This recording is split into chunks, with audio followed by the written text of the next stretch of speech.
On today's episode, we dive into the somewhat murky world of annuities. What are they? And when should you consider them? If ever, we're tackling a listener question from Gene. And to help us with this question, Big Earn from Early Retirement Now is joining us on the show. Welcome to the ultimate crowdsourced personal finance show. This is your Friday Roundup. You're listening to ChooseFI Radio. The blueprint for financial independence lives here.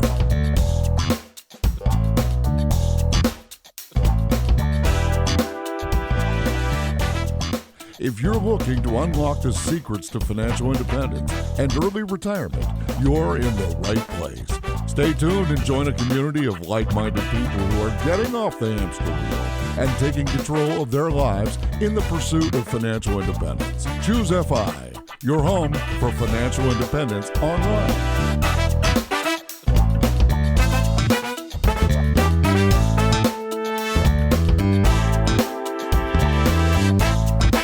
All right, guys, super excited to tackle a listener question from Jean talking about her particular situation with annuities. We have Big Earn joining us later on the show to help us with that question. But to help me now, I have my co-host Brad here with me today. How you doing, buddy? Hey, Jonathan, I'm doing quite well. Yeah, what's going on in your world? Well, the biggest thing is I completed two pretty significant DIY projects, more or less assisted, depending on which one we're talking about. I rebuilt the fence in our front yard. We had actually extended the backyard a little bit, and we tackled this project. My takeaway from building a fence was, one, wear sunscreen, and two, never do that again. Oh, man. How many hours of labor did it take? About 20 hours combined into 2 days. Our friend Ed, when he actually was in town, and when he saw me, his words were, "Wow, man, you're looking kind of haggard." Exact quote, not exactly a compliment. Oh, man. Somewhat like a haggard lobster, I guess. Right? That's exactly it. The other one was I tackled a tile job. Now, I didn't get a chance to do quite as much of this as I wanted to, just because a buddy of mine was helping me with it, and he brought an additional friend to help him with like some small amount of plumbing work. So I kind of was that odd man, third man out, kind of looking over their shoulders, but I got enough time in to get a basic understanding of how to do it. And, as I was kind of assisting where I could with this project, at the end of it, I was like, this is amazing. And I suspect this is one of those things that, like, if it's a small little bathroom, awesome. If you're trying to retile your entire kitchen, it's probably going to feel more like the fence job. But it was very satisfying. And dude, I have a picture. I posted it in our ChooseFI DIY group of the before and after on the tile work. I mean, it was probably only about 6 to 7 hours of total labor, and it totally transformed the bathroom. Yeah, it went from looking like a 1970s or early 80s bathroom to a brand new updated bathroom. It was pretty amazing. Unbelievable, dude. And like, honestly, if you have the skill set, which honestly, you could get the skill set with about maybe an hour of watching tutorials on YouTube. And then the supplies, which I told you a couple weeks ago, only came to about $100. Think about like the difference for that bathroom with just 7 hours of labor, $100 of supplies, and a little bit of time on YouTube. Done. Yeah.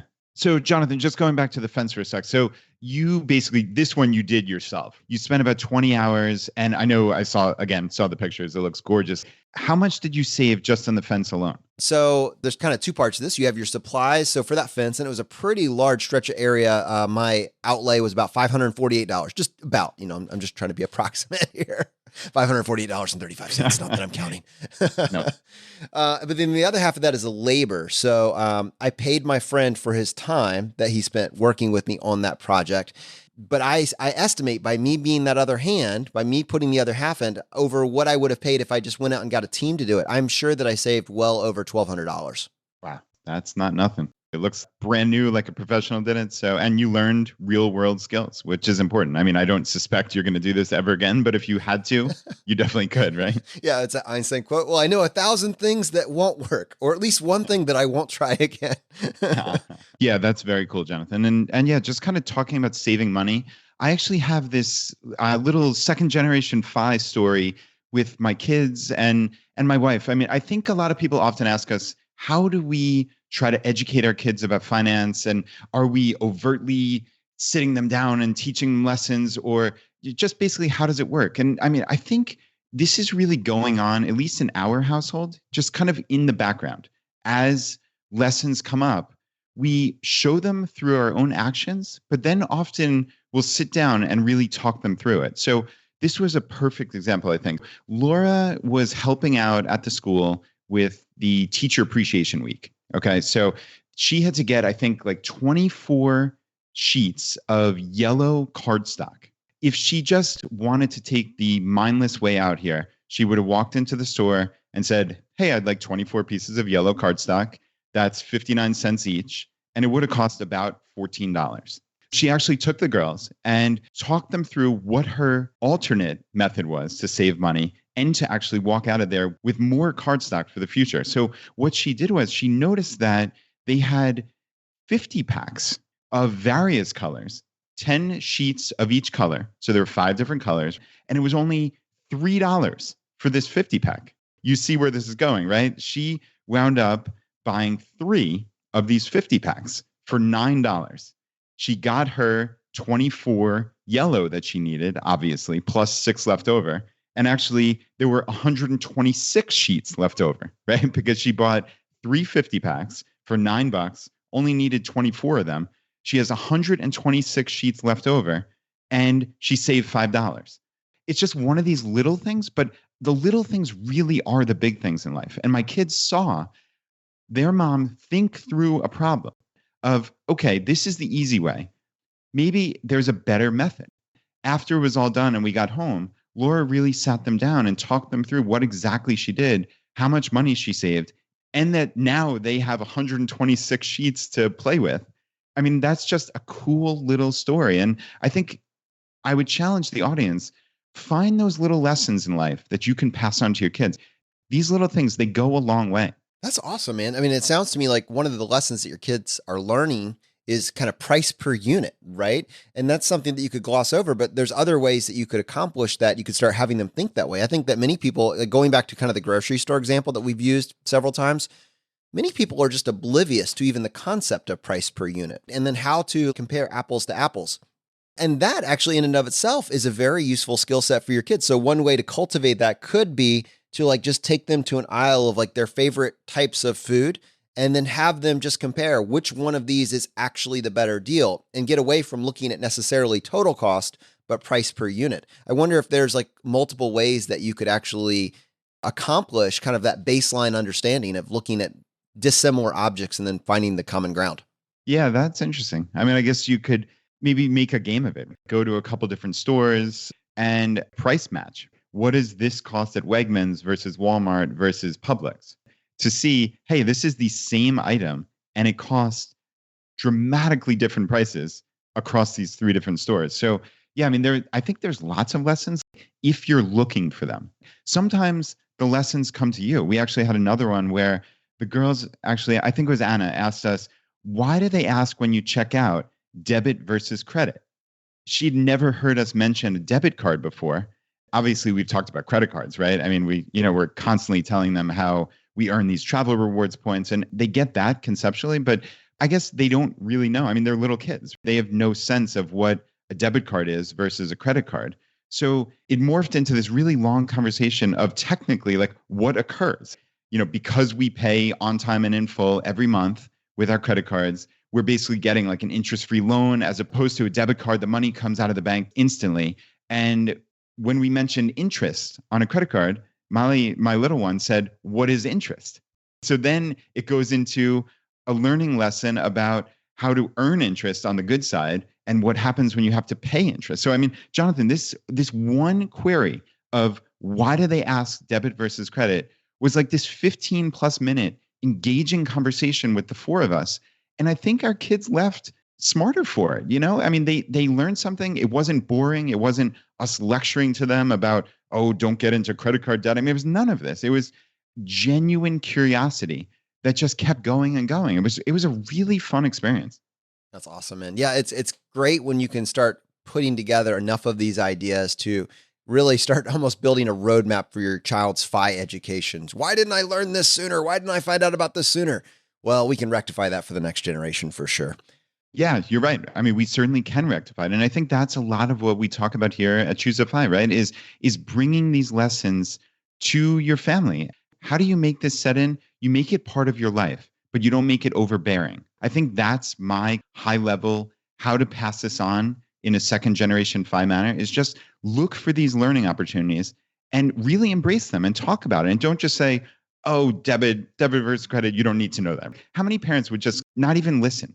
We did. And it turned into this fun experience. And I really challenge you out there, try to find these little learning lessons and go for it.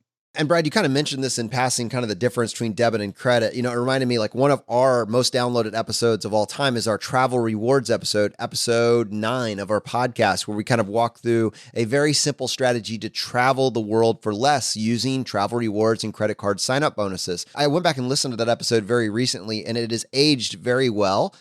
It's incredibly relevant information. It's a wonderful place to start, but we got 5 emails this week asking a very similar question. Hey guys, I know you recorded this episode a couple years ago. I'm looking to get started with my travel rewards journey. Is the Chase Sapphire Preferred still the place to start? Yeah, Jonathan, that is a great question. I believe that it still is the place to start. To me, the Sapphire Preferred is the number one credit card to start with. So we're recording this on May 7th, 2019, and the bonus was actually recently increased to 60,000 points sign-up bonus after you spend $4,000 in the first 3 months. And there is a $95 annual fee on this card. That's really a phenomenal bonus. I know it was 50,000 points for a very long time. These points, so they're called Chase Ultimate Rewards points. I believe, at least for the way that I use travel rewards points, these are the most flexible and valuable points that exist. So basically, you have 3 different options when it comes to redeeming these Ultimate Rewards points that you get with the Sapphire Preferred. The first is the least valuable. Basically, it's just like 1 cent per point. So those 60,000 sign-up points would be worth $600, which is not bad, obviously, but that's just for straight cash. So Can I just clarify, basically, you said a $95 annual fee. So your worst case scenario is that you pay $95 and you get a $600 reward bonus. Yes, correct. Right. So you're netting $505 to the good at the very worst. And that's the worst possible way. And I say that kind of jokingly, the worst way to redeem this. So if that's your worst option, then you're in pretty good shape. The way that this works is basically as you get more potential value, there's slightly less flexibility. So obviously the most flexible thing possible is cash. That 1 cent per point is your lowest redemption rate. Then with the Sapphire Preferred, the next possible option is you get 1.25 cents per point. In this case, this would be $750 worth of value if you book travel through the Chase Ultimate Rewards portal. That means you just go to their search engine and it operates like Travelocity or Kayak or something, right? It's you just put your travel in. Where am I going? And it shows up, the flights, the hotels, etc. You can use your points to book, and you can even use partial points. So even if you don't have enough, it's not like you're shut out of it. You're just using those points at a value of 1.25 cents per point. That's $750. Like you said, net the 95 fee, but you're still $650 plus to the good. The third option is the most potentially valuable, but it's also the one with possibly, I guess you would argue, the least flexibility, because you're actually using these as true travel rewards points and miles, because they have 13 airline and hotel transfer partners. So when these points sit in your Chase account, they actually reside in your Chase account. But if you decide you want to transfer them to one of the partners, then they become those miles or points in that particular program. And I love many of their partners, most specifically Southwest, Hyatt, United, and British Airways, I guess, would probably be my fourth. But let's just say Hyatt is a perfect example. You've got 60,000 points from this sign-up bonus. I know I've got a Hyatt right down the road from me that my parents sometimes stay at when they come to visit. It's only 5,000 points per night. So, I mean, you could get 12 free nights at that hotel for just this one credit card sign-up bonus. And that's amazing. Or, for instance, the hotel that we went to for spring break down in Florida, it was like a $500 a night hotel. And at that time, it was only 15,000 points per night. So that would be 4 free nights. I mean, that would be a $2,000 trip for free just using this one credit card sign-up bonus. So you see where there's potentially much more value transferring them. Again, I love United, Southwest, and Hyatt specifically. Yes, the Sapphire Preferred has been a long-standing partner in my wallet.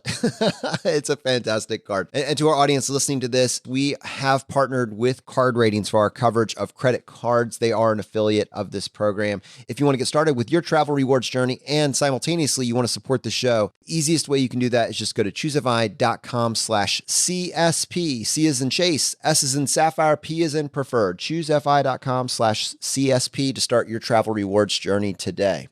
Well, normally, Brad, I would spend a lot of time actually diving into this episode with Mark, but I feel like between the episode that we did with him, how thorough he was with the information, and then when you pair that with the awesome episode that we did with Chelsea Brennan talking about the emergency binder, both of those together, I think, are a really great thematic package for people that are thinking about estate planning and what do you do before you even get to that point that you are estate planning. So Chelsea was kind of thinking about what do I need long before I ever get to that end of life type scenario, this all-encompassing document. And then Mark coming in with this very thorough deep dive into both wills versus trust and how those fit into what we kind of umbrella term as a solid estate plan. I was really excited with what he actually shared with us and with our community. I think one of the lingering questions is how to find a good attorney to help you with this process if you're wanting to go that route. And then also how to if you are going to use some sort of form, how to navigate good ones versus bad ones, and then how to be aware of what maybe those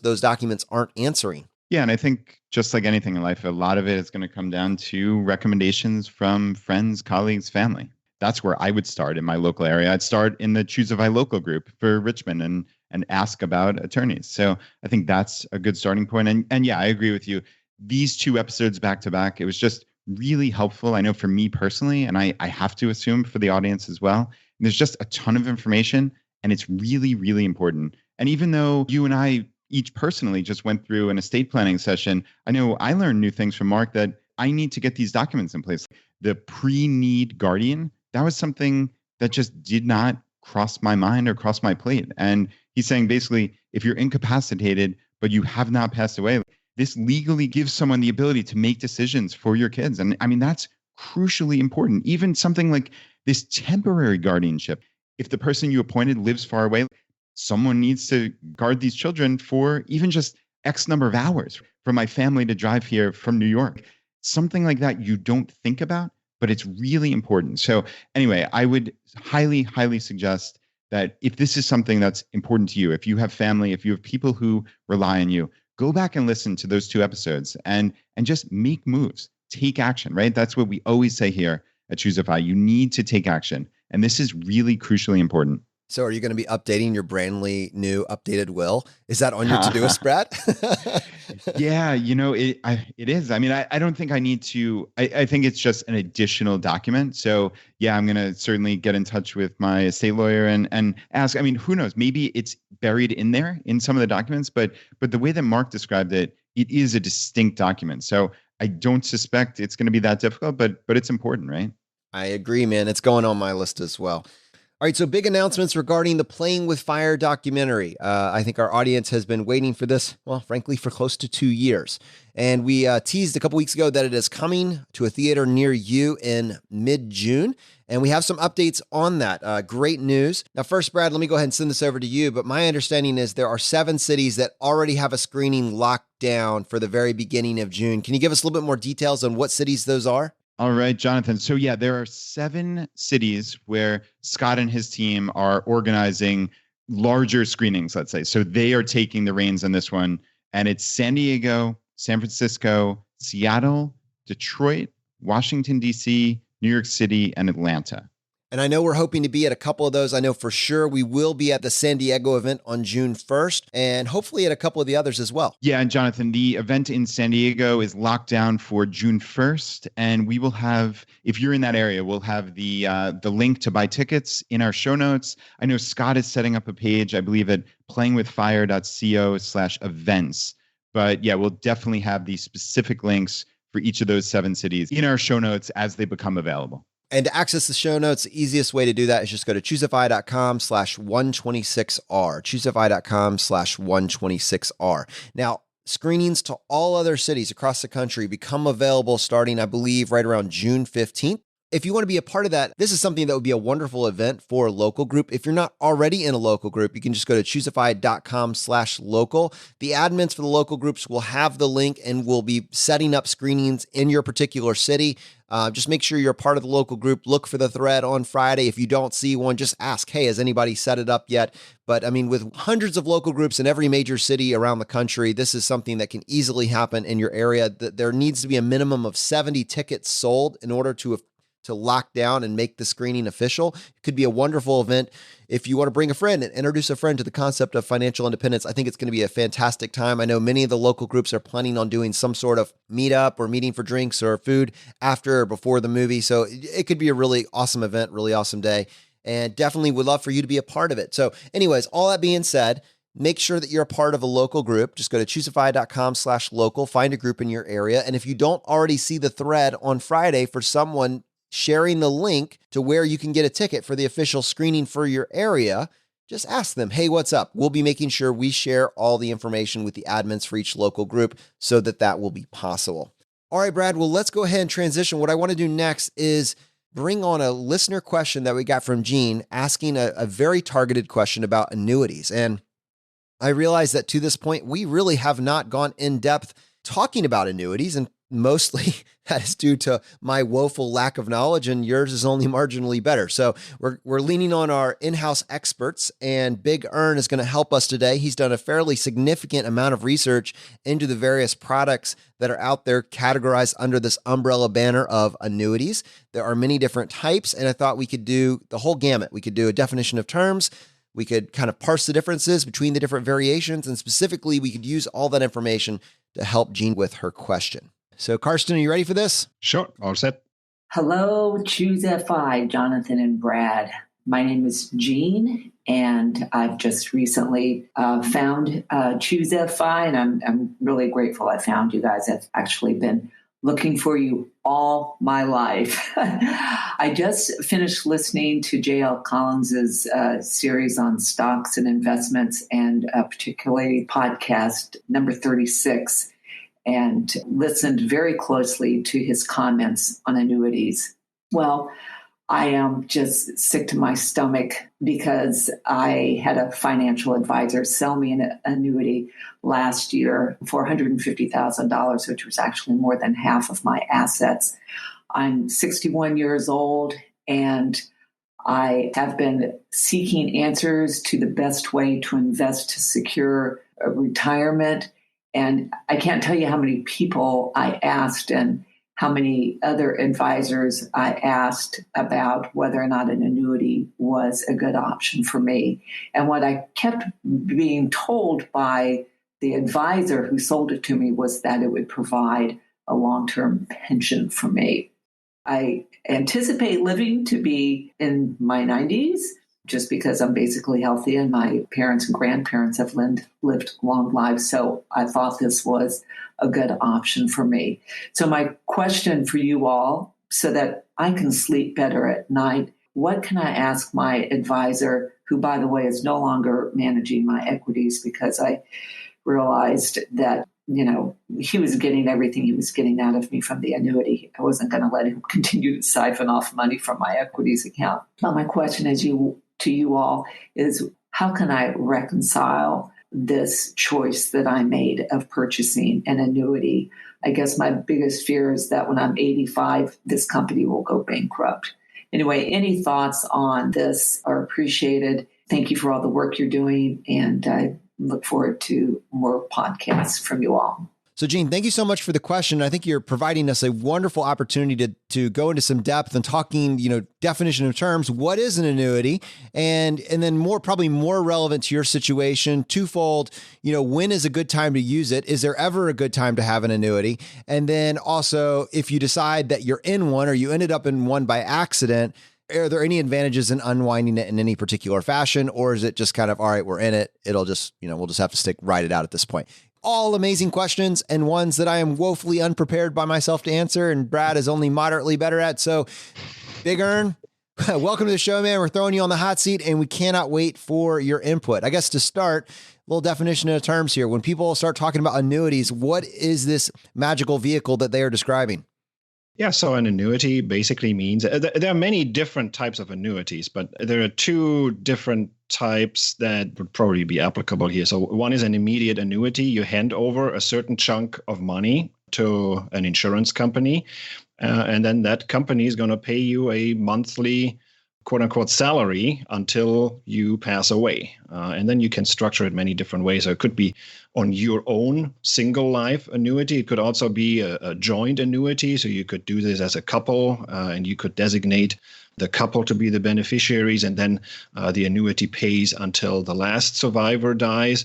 It could also be the many different parameters to pick. Usually you could also have annuities where if the main spouse is still alive, you get a certain amount. And then if that spouse died and the other one is still alive, then you get, say, 75% of the benefit until the last survivor passes away. So that would be an immediate annuity. And then there's also something called a deferred annuity where, again, you hand over the money immediately, but the payments don't start until a little bit later. So this is apparently what Jean did with her advisor. And of course, the disadvantages for the deferred annuity is that the payments start later, but then, of course, that's offset because this is all done in an actuarially fair way that, if your payments start later, then the payments will also be larger because they start further in the future.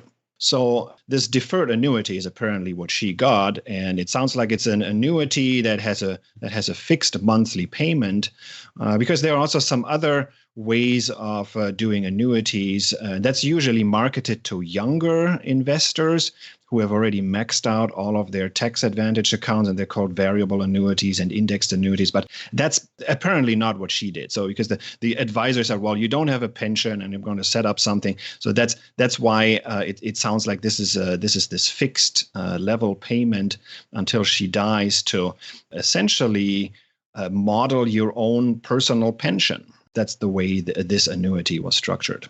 Just to be clear here, Carson, so she handed over, let's say, $150,000 and bought this annuity contract. Right. And it is good until either she passes away or whoever surviving spouse may be, et cetera. But, that's kind of diving into the details. But the most important point is that $150,000 is gone, right? That's not coming back, the actual principal, right? It's just, in most cases, it's just this pseudo pension that she's earned, right? That's what she's getting, correct? Again, it doesn't hurt to check with the insurance company that manages this annuity if there's any way you can get out of it, but as a 99.99% chance that this is now gone. And of course, the money is not gone. She is still entitled to that annuity. Because if there was any kind of an optionality, the people would use this and abuse it, and you would have the adverse selection. And so can you imagine, right, as Uncle Jimmy's on his deathbed and you tell the doctors, no, you have to keep him on life support a little bit longer because we're trying to get out of the annuity contract, right? So, and just exactly because of that reason, it will be either impossible or extremely difficult or extremely disadvantageous to get out of the annuity now. And that says this is probably water under the bridge, and she wouldn't be able to get out of this. And now she has to decide what she does conditional on being stuck with this annuity. And so that's obviously what we want to talk about. But we could also talk about a little bit about, well, what advice should we given her if she had talked to us first before going to her advisor? So that's yes, thank you, Ern. Let me ask you that question. Let me. All right. So let's say that someone has been primed to consider an annuity. And so they come to this show ahead of time and they say, all options being equal, age, demographics, wealth, all being where they are at now, should I be going all in on, should I get this annuity? I've been pitched on it as being a wonderful vehicle for fixed income, providing me, basically security. So it smooths the ride because everybody should have some level of fixed income. What are your thoughts in terms of, where annuities fit into the financial picture? And I guess as you tie this to something like sequence of return risk, right? Right. So I usually advise against going with an annuity, but there's one advantage of an annuity that I have to concede that there's something to it. And I'm just going to point it out. I don't think that there's such a great advantage, but I'll just point it out. And the advantage is that this is a safe and efficient and also simple way of turning one big chunk of money into a stable cash flow. We all know that it's very simple to turn cash flow into a big net worth, right? Jim Collins, Mr. Money Mustache. Going the opposite route is not so easy, right? That's why I wrote 30 plus parts on safe withdrawal rates. And you're not it's done. And I'm not done. I'm not even halfway done. So, and it's not simple. And you have sequence of return risk. You're exposing yourself to the uncertainties of asset markets. So I can see that people are interested in annuities because this is the way of turning one big chunk of money into a stable cash flow. Especially because people could say that, well, you could simulate your own annuity. You just take a fixed income portfolio, because that's what the insurance company would do. They just invest that money in bonds and then pay out the principal and interest over time. The one thing that the insurance company can do that we cannot do as individuals is to hedge this longevity risk, right? So, because for example, I could build some kind of a bond ladder or a CD ladder. I guess CD ladder might be a little bit too, I don't think they have CDs going out to 30, 40, 50 years maturity. But say if you have a 30-year retirement horizon, then you could build what's called a bond ladder, right? You could buy bonds that mature in the future at 30 years, at 29 years, at 28 years, and you buy just enough of these bonds over time that they exactly expire over your retirement horizon. And then the principal plus interest over time hopefully generates a more or less stable income over time. The problem with that is you have to decide what exactly is that horizon, right? So if you build a bond ladder or a CD ladder, what do you do if you outlive that last payment? Your income is gone. Right. Whereas with the annuity, you are guaranteed to get this income for as long as you live. And so you would benefit from the annuity if you live longer than that last bond in your bond ladder or that last CD in your CD ladder. And you would obviously lose money if you die before, because then the money is gone and you could have given that money as an estate to your kids or to a charity. So in that sense, there is this advantage of an annuity that it hedges your longevity risk. So I'm just going to point that out. So that is the one advantage of an annuity and the one selling point of an annuity. Of course, the big disadvantages are the high fees and then also the illiquidity. But so again, just for the record, I wanted to point out that there is, at least in theory, one reason to at least consider an annuity. And I usually advise against it, and we can get into the reasons just in a few minutes. All right. So I just wanted to preface the thing about an annuity in particular, that if we were going to try to come up with an alternative, it would hopefully provide some of the benefits of the annuity minus some of the cons. But let's say you have a portfolio of several $100,000 and you give this to the insurance company in exchange for this fixed income, either now or down the road. When you pass, that money that you gave to the insurance company is gone. That's the big thing. So you pay a fee to give it to them. So it costs you some points on the front side. And then at the end of this runway, you've gotten this benefit, this fixed income over a period of 5, 10, 15, 20, maybe 100 years, right? whatever duration you're alive for. But then at the end of that perpetual money-making machine is no longer yours. It is the insurance company to take into the future, right? That's the trade-off. Right. So it is basically your own personal pension. And there are some annuities that have a certain minimum number of years that they pay. I mean, there's so many different bells and whistles you can put in, and each insurance company, they have their own idiosyncratic little riders and options that they have. And then, of course, if you want a minimum number of years, that will also lower your income. There are also some other options like cost of living adjustments, right? So there are also annuities that raise the income by a certain percentage every year, say 2%. But then again, you will start then with the lower income in the beginning, and then it goes up by 2% every year. And so everything is done in an actuarial fair manner. Because obviously the insurance company has to manage this and doesn't want to lose money on this. So Carson, I want to ask about safe withdrawal rates and how this might tie in. So as I understand it, you kind of say a safe withdrawal rate, so not including annuities, right? We're just talking about equities, somewhere between, let's say, 3.25% and 4%, maybe, just back of the envelope. So let's just say, for argument's sake, you had $1 million. You could take out somewhere between 30 and 40,000 or 32 and 40,000. Again, back of the envelope, nobody's holding holding you to these numbers. Right. But at least as I understand your calculations, that's to preserve the ultimate capital, right? That's not to exhaust it, correct? No. So the 4% rule is also, in the worst possible case, you exhaust the money after 30 years. That's actually one of the reasons why I believe we shouldn't use the Trinity study results and expand them from 30 years to 60 years, or the 40, 50, 60 years, because in the worst possible case, the 4% rule would also exhaust the money after 30 years. Of course, in the best possible case, you have tons of money left over after 30 years. This is the problem. You have the uncertainty of asset market returns over time. But I mean, Carson, just sticking the money under your mattress, you would have 25 years worth of it, right? So, right. So as I've seen, and obviously you're the expert, so I defer to you, but as I've seen a lot of people calculate it, it's based significantly on the preservation of that capital to some degree. Whereas with an annuity, it is gone from day one. Obviously, I know you're disagreeing, and again, I defer to you. But like, do you sounds like a deferral, total deferral. So no, first of all, sticking under the mattress, you don't have 25 years because sticking under the mattress, you get no inflation adjustment. The 4% rule assumes that you adjust your withdrawals by inflation. So it's already a little bit less than 25%. Then if you start right around the peak of the stock market, you have sequence of returners. So you withdraw your money at depressed equity prices. So that's how, even with equity market returns, and even with equity market returns where they may be in the long term at 6.5% or so, even in real terms, then plus inflation. So even with returns, you could have this unlucky event where you do run out of money after 30 years. So the 4% rule was never designed as a capital preservation vehicle. So if you want to preserve capital over 30 years, you definitely like to withdraw a little bit less than that. Okay. All right. No, that's very fair. Thank you so much for the clarification.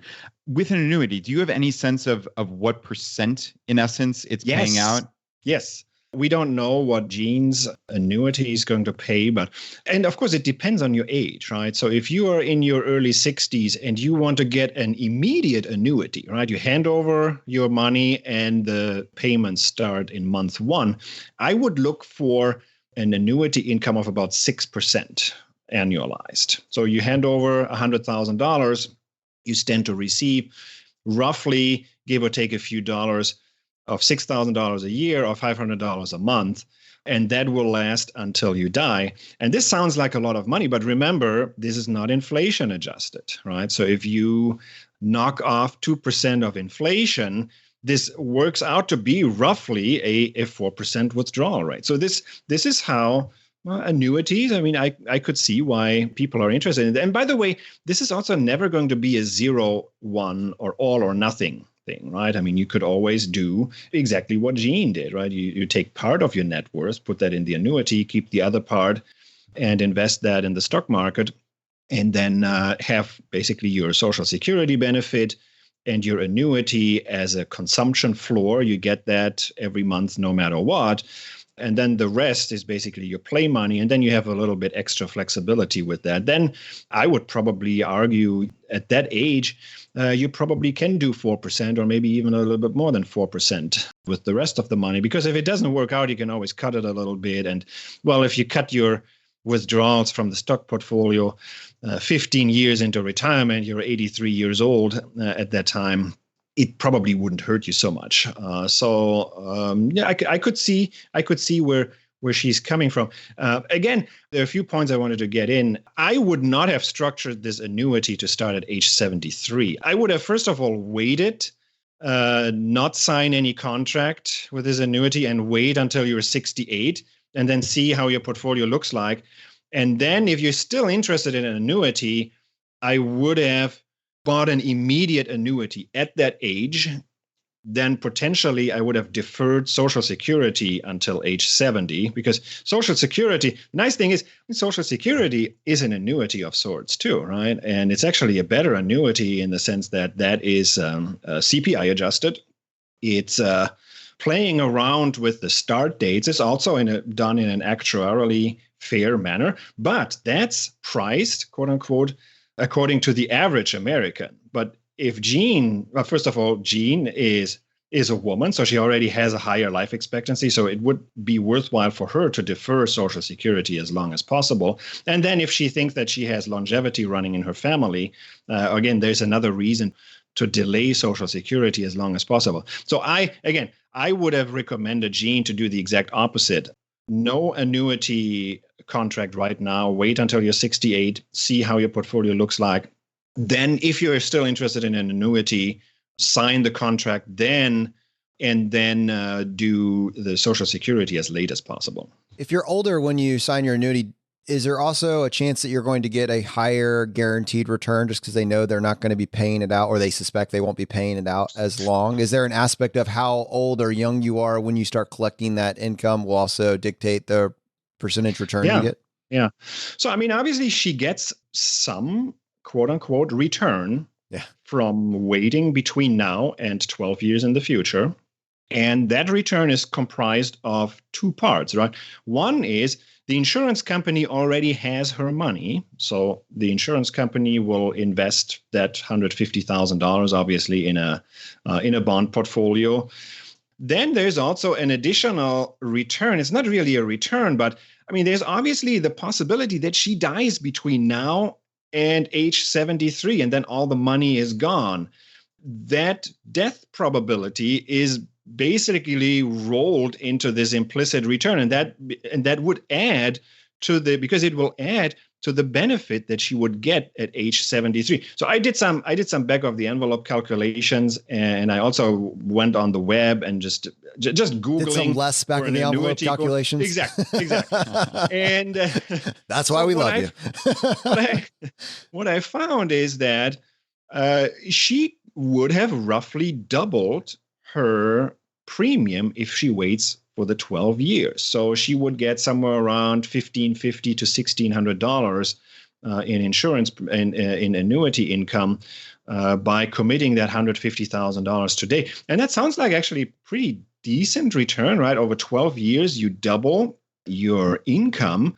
Of course, it's not really a doubling, right? Because if you die in between, the money is gone. So this quote unquote return is rolled into the increase in the annuity income. But I mean, she would stand to make a pretty decent annuity income if that annuity that was sold to her gets roughly into the same ballpark. I would suspect it's probably a little bit less because this was sold very aggressively through a financial planner, and he has to make his sales premium, and it might be a little bit less than what you find on the internet if you shop around. Again, everybody who is considering this, buying an annuity, absolutely you want to shop around, right? I mean, people shop around for buying a $500 TV, and you definitely want to shop around before you put $150,000 into an annuity. So, I mean, shop around. And by the way, I think Vanguard, Fidelity, they offer annuities. It's a lot harder to get an explicit quote from them because you have to enter some contact information. I don't want to get any spam phone calls. And you will get them. Yeah, exactly. I didn't go to Fidelity or Vanguard or any other provider where I had to enter personal information. But yeah, I mean, if you are in the market for an annuity, I mean, at least get 5 or 6 or even 10 different quotes. It makes sure you go to all of the providers that we love, right? Because they are the Fidelity and Vanguard. They have low fee index funds. Chances are they will also give you a good deal on an annuity. Hey, Carson, you just mentioned fees, and I want to kind of dial in on this. And obviously, you can't talk about very specific instances with Jean, et cetera. But do you have any sense of the fees that are usually charged on annuities generally? Yeah. So I read that the salesperson is going to take anywhere between, say, 2 to 3% and maybe all the way up to 10% of that lump sum as a sales commission. And that is insane. And of course, what you're not going to see that, right? It's not like you're going to get a statement where it says, hey, today's annuity payout is $736. Well, it's actually not 736 because it's only 600 and the 136 goes to fees. So this is one of the other disadvantages of annuities. It's a little bit intransparent, and you don't really see who gets paid along the way, especially because there are a lot of people involved, right? The insurance company wants to make a profit and the salesperson wants to make a profit. There could be many levels of fees. And what I said in the beginning, well, the annuity does something that we can't do as individual investors. It hedges this longevity risk. There is a potential that the fees are actually so high that this advantage of the annuity is also basically arbitraged away and is thrown away, and it lands not in your pockets, but it lands in the pockets of the insurance company and the salesperson. So I have two thoughts that I wanted to follow up on.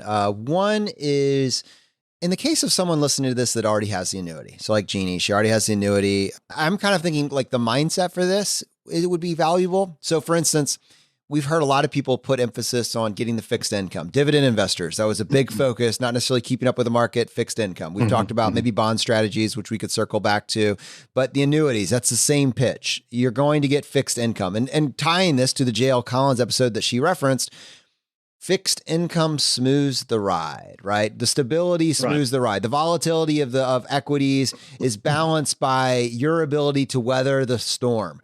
And so since she already has this, she's pot committed. If she were to build her drawdown strategy around the stability that's already baked in, you could almost make the case that with the remainder of her portfolio, she can afford to be more aggressive. So more equities, more equity exposure, less bond exposure, right? Yes, 100%. You don't want to make the mistake of now going with the remainder of the portfolio and say, now I do a 60-40, 60% stock, 40% bonds, because she already has 60% of her $250,000 portfolio effectively is in bonds, and so she could even go 100% stocks with the rest of the money. So because you have so much fixed income, and then she also has Social Security, which is also almost like a bond payoff. Yeah, I mean, implicitly, she has a lot of bond exposure in her portfolio. So don't go into bonds too much in the remainder of the $100,000. And by the way, I mean, it sounds like, so she's still working, she's still accumulating assets. So if you now make additional contributions in your 401k plan, she doesn't have a 401k. She could have her own personal 401k plan because she's self-employed, or she has an IRA. I mean, she definitely wants to be very aggressive with her portfolio that she has right now. So don't go, for example, into a target date fund, right? Because the target date fund for her age would now be probably around 50% stocks, 50% bonds. You want to deviate from that advice, given that you already have the fixed income portfolio. The other question I have for you, someone has come in, they frankly, they're only listening to this episode because they've been looking for information on what type of annuity to get. That was the only reason they're listening to this episode. And now they're coming out of this wondering, like, what's my big takeaway? I'm going to do an annuity. I believe I want fixed income. You mentioned earlier that there are a ton of different types of annuities and there are all sorts of bells and whistles. And I loved how you mentioned doing some price comparison, spend more time shopping for an annuity than you do for your 4K TV. That makes sense to me. Right. But beyond that, when we talk about bells and whistles and we talk about different types of annuities, what are the least offensive, right, of those? Right. Which one should you dial in on, and what features should you look for? And maybe even more importantly, which one should you avoid?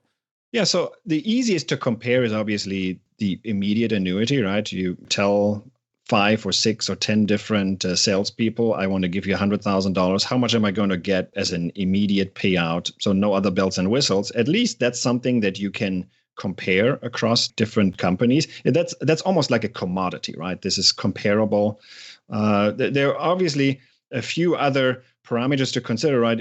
There's also the credit rating of the insurance company that runs this annuity. So Jeannie, by the way, there's one point I wanted to get in. Jeannie said that she was afraid that the company will go bankrupt.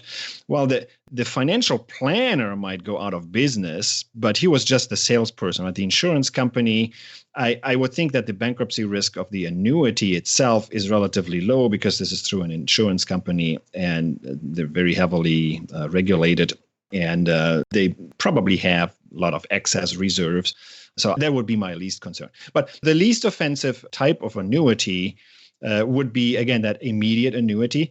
So from a sequence of return point of view, you don't want to defer your annuity, right? Because the sequence of return is the worst right around your retirement date.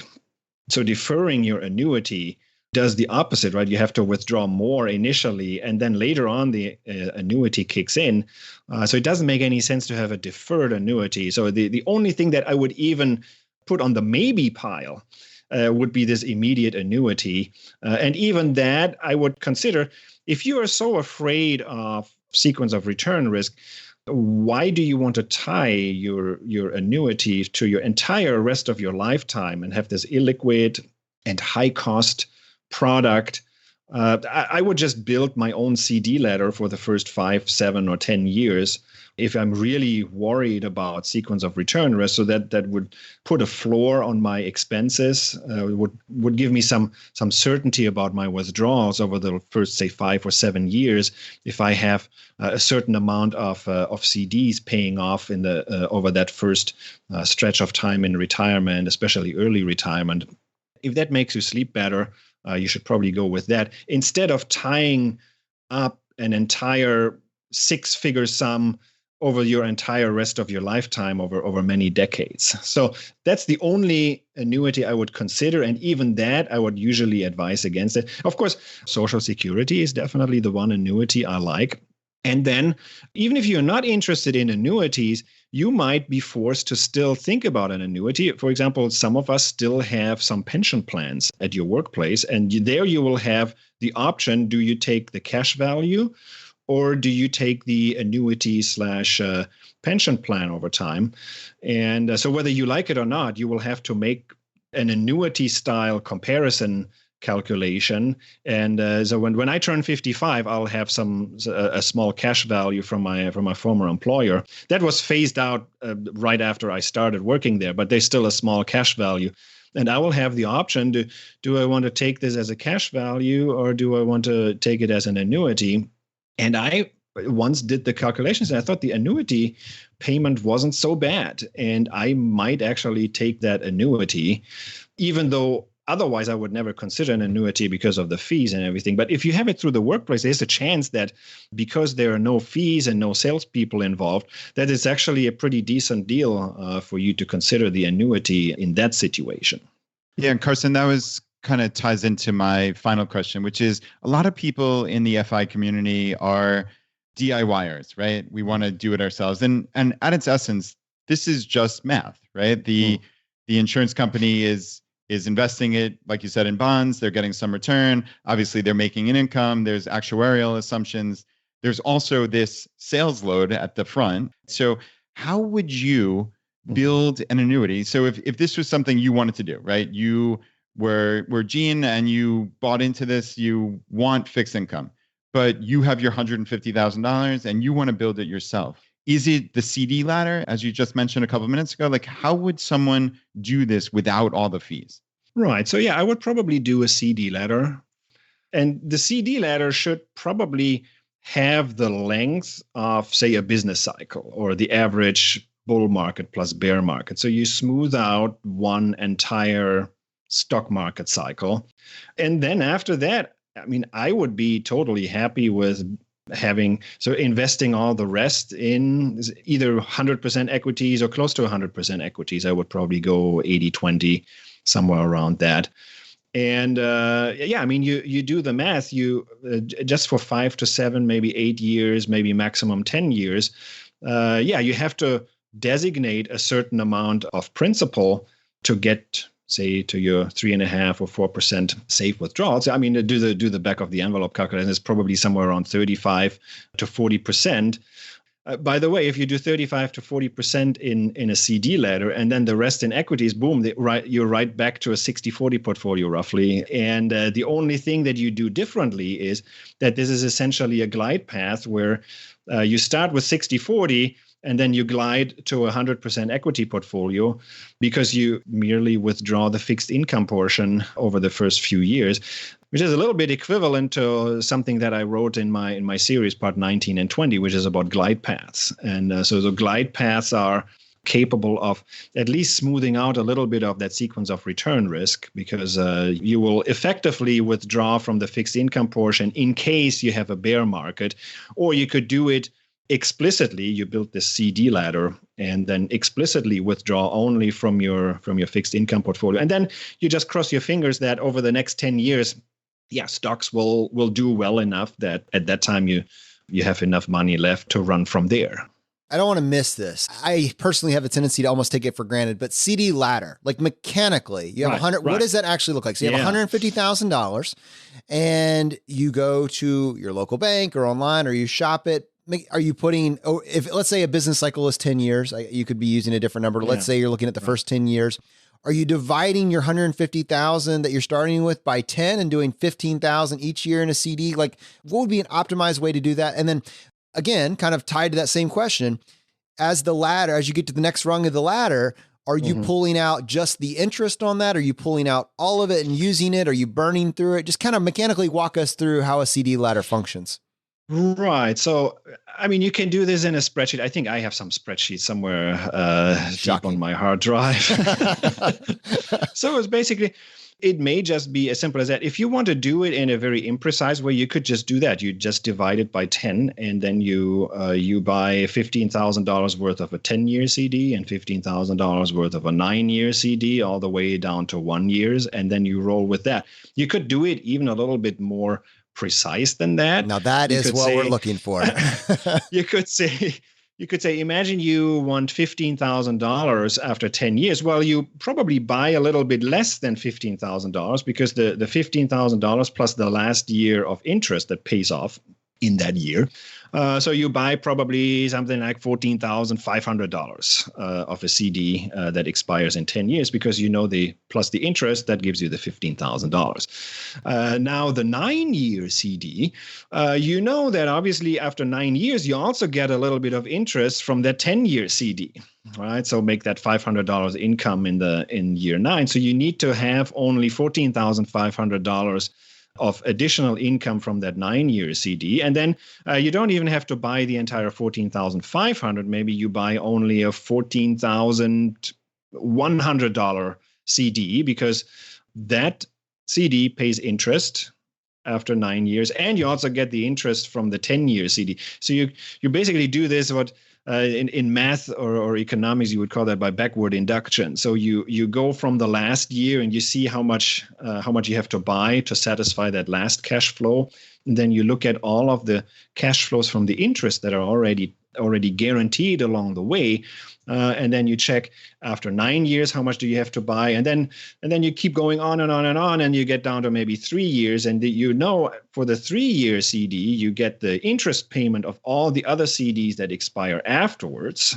So you may have to buy only, say, I don't know, a $12,000 CD for year 3 to satisfy your cash flow needs in year 3. And then so you roll this down all the way to year 1. If you want to go really, really fancy and do this in a mathematically correct way, but as a first approximation, you could just say you chop it up by the number of years and you spread it equally. No, I'm digging the fancy, man. Can you share that spreadsheet with us so we can include it in the show notes? Yeah, I have to find that. It might even be a Google sheet. Yeah, I'll look that up. Yeah. Ern, thank you so much for joining us on the show today. This has been educational and also awesome. Thank you. Thanks for having me. Good luck, everybody.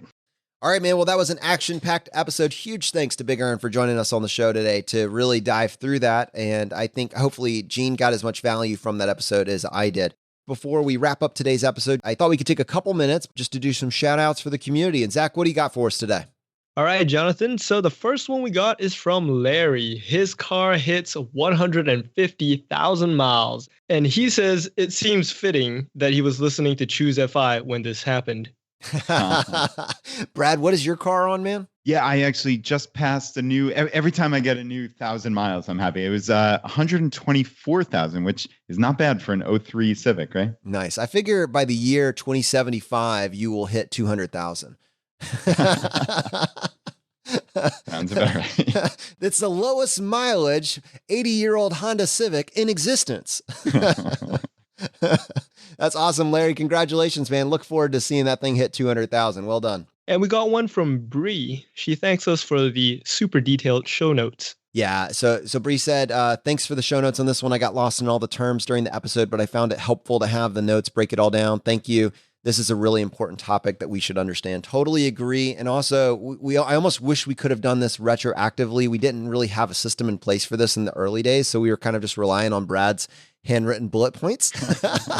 Hey, you should probably know this. But honestly, there's so much more here. And so Sarah has been helping us with the show notes for the last several months. And if you have not yet taken a look at those, they are incredibly detailed. She takes a really remarkable amount of time going through that, tying it to other related resources that you might find useful, making sure that there's background for the information that's being covered. And it's taken the show notes to a whole nother level. So we're really grateful for her joining us on the team to help with that. All right, and Jonathan, we got one more here. And this is maybe the single most amazing thing I've heard ever related to ChooseFI. San Antonio, so our local San Antonio group, is having a going away party for a local group member's kidney. Okay, hear me out here. On May 31st, Shannon, who's actually one of the lead writers at our website at ChooseFI.com, she is donating one of her kidneys to a family member of someone in the ChooseFI community.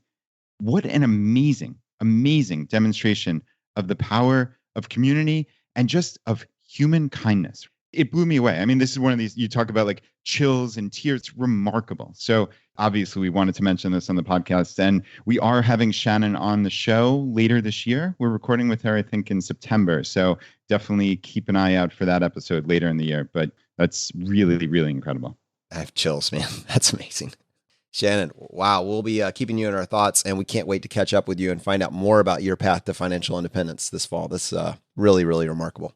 All right. Well, unfortunately, that is going to bring this episode to a close. Now, as you know, we like to finish every episode by doing a drawing for a copy of a book that we have found useful. And there's 3 books that we offer: J.L. Collins' book, The Simple Path to Wealth, Dominic Cortuccio's book, Design Your Future, and the 3rd book from Vincent Puglisi, Freelance to Freedom. If you want to enter the drawing, all you need to do is just go to ChooseFI.com/iTunes, follow the instructions there, leave us a short written review, and then send us an email to feedback@ChooseFI.com, letting us know that you left a review and what screen name you left it under. We give away 1 book for every 5 written reviews that we get, and we announce the winner on the Friday roundup. Brad, how many winners do we have today? Jonathan, we have 1 winner today, and the winner is James. And James said, I've binged your podcast for 2 months and listened to 80% of the episodes. I'm a 27-year-old pharmacist, and I've spent the last year and a half trying to find the answer to a Roth IRA question via financial books. No luck. Finally found it with your podcast. Ever since I was 10, I've wondered why people work until they're 60 plus, and I felt like there had to be a better way. I found it with you guys and hope to get integrated into a local group in Knoxville. Currently, my FI plan is to retire at 38, and the confidence is completely due to you all at ChooseFI.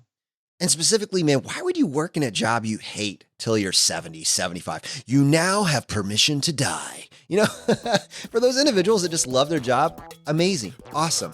But I think what this is about is getting that control back. And James, I'm so happy that you found the podcast and you're getting value from it. All right, my friends, the fire is spreading. We'll see you next time as we continue to go down the road less traveled. You've been listening to ChooseFI Radio Podcast, where we help middle-class America build wealth, one life hack at a time.